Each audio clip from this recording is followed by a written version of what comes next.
How far can you fly a powered paraglider? Well, it depends. In the US, we can carry a maximum of 5 gallons, but depends on your wing size, which will dictate mostly your speed, the wind, your comfort with bumps, and how much gas your engine takes up, how quickly it burns fuel. So typically I tell people you can fly about 5 hours and generally fly about 25 miles an hour, so 125 miles if you really wanted to push it. Today I'm not going that far, but let's go for this flight and talk about all the weird little nuances of cross-country flying.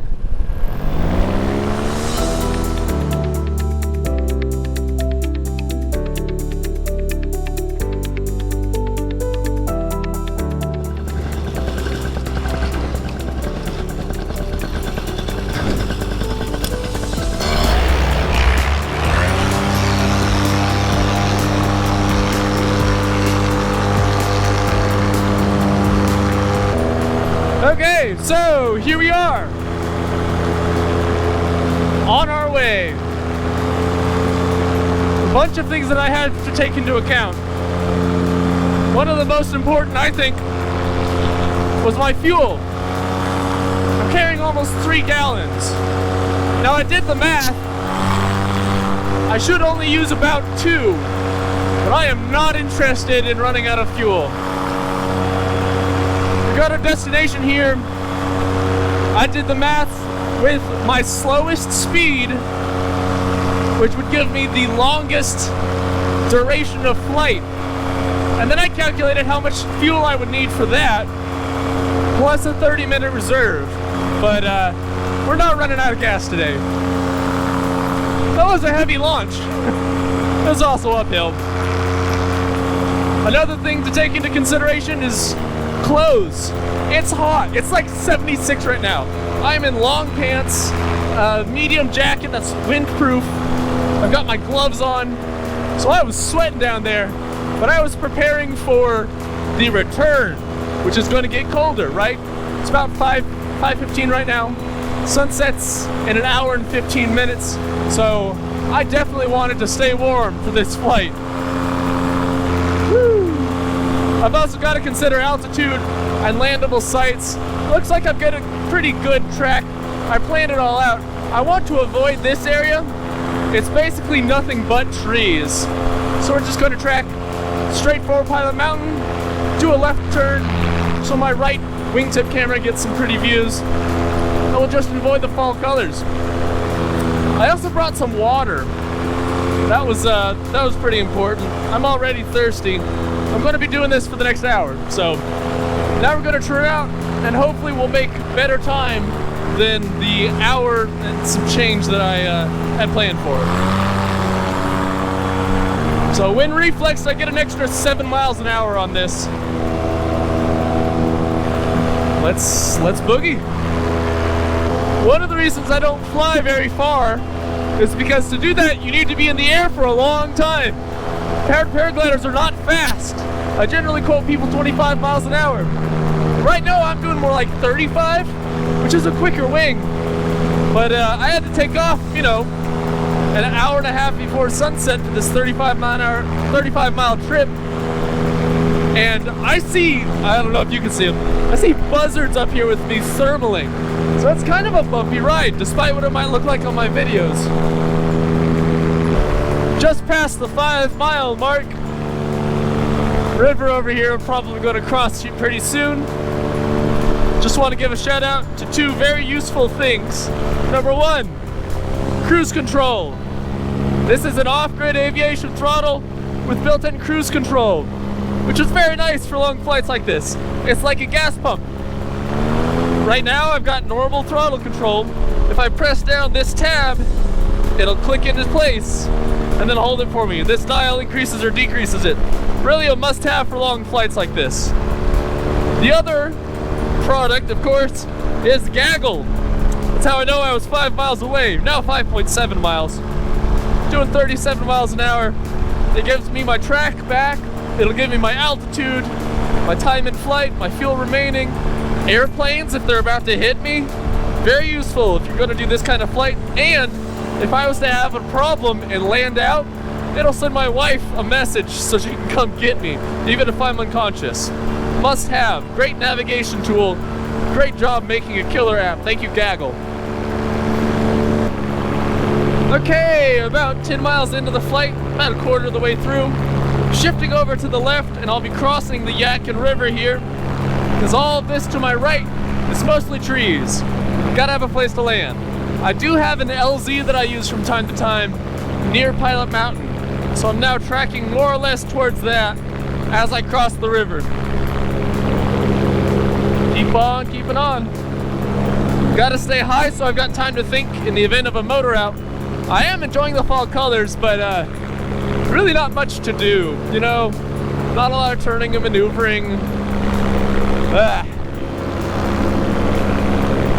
Gotta stay high, gotta stay fast. 23 minutes, 14 miles in, so this is about 1/3. Still checking fuel. I expect to see 2 gallons. I have just a little more than 2.5. So, doing fine on fuel, doing fine on time. Flying over one of the LZs that I've got permission to use. I've actually never flown from there before.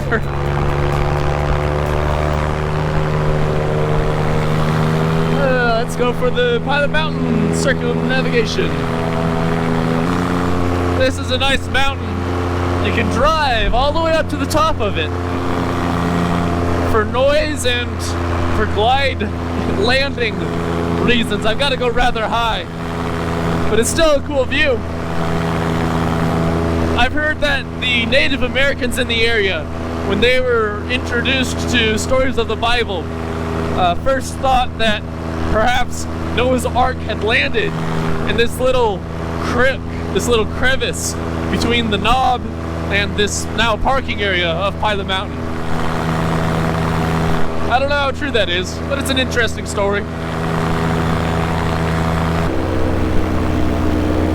See, the trick is to be quiet over the state park.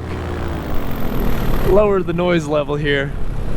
So if I'm at idle, I can just coast on by relatively close. And my glide slope will take me all the way out there.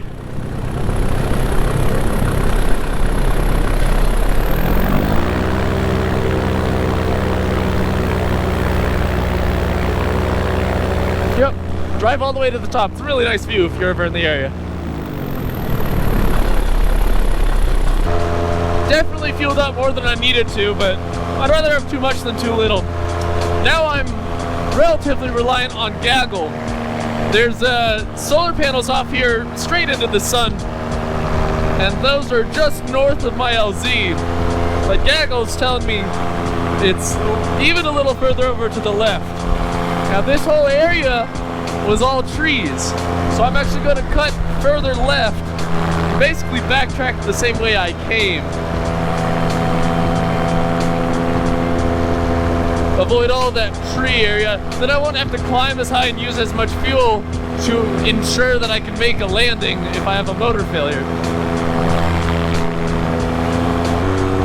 Rolling on speed bar, just because it's something to do. Go a little faster this way.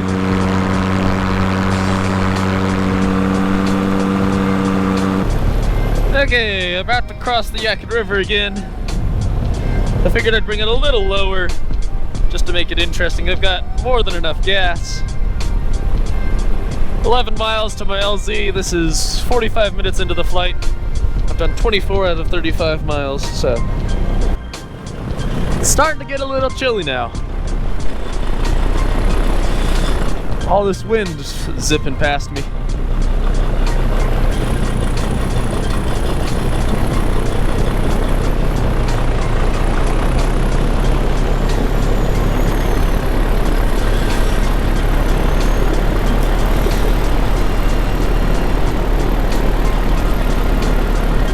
Little bit of a detour, not too bad. Home is about, I don't know, 10, 11 o'clock. But man, just for my sanity, I've got to do something. I can't stand these long flights that are just straight and level and you fold your arms and you wait. At least there's something to see and do down here, you know?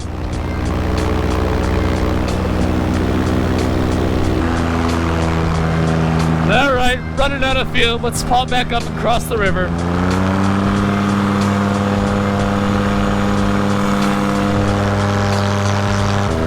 Remember kids, it's okay to fly over water, just not low. I don't have any flotation. I'm not gonna foot drag Yakin River. That would be pretty freaking cool though. Okay, right at an hour. 1 hour's worth of flight time. Something else to consider is fatigue.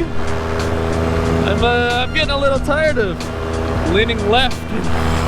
So I've trimmed the left side of my glider a little slower than my right. So I don't have to lean or pull tip steer quite as bad.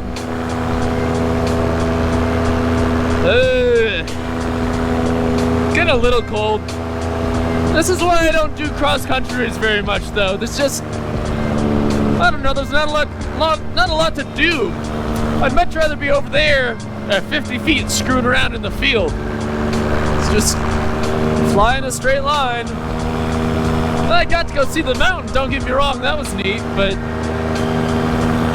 I don't know. You spend all your time getting there. One pass, then you spend all the rest of your time getting back. What do you think about cross-country flying? Did I miss anything? Drop a comment down below. If you like this video, I'd appreciate a thumbs up. Hit the like button. If you like videos like this, not just paramotor stuff, flying in general, but it is mostly paramotor stuff, I'd love it if you hit the subscribe button.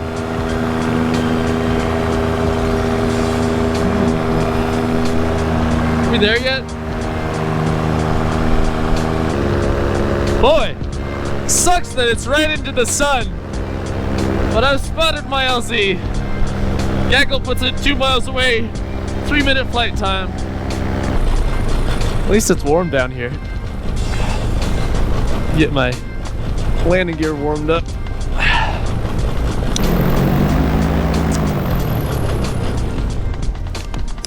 There we go. Good landing, hell yeah.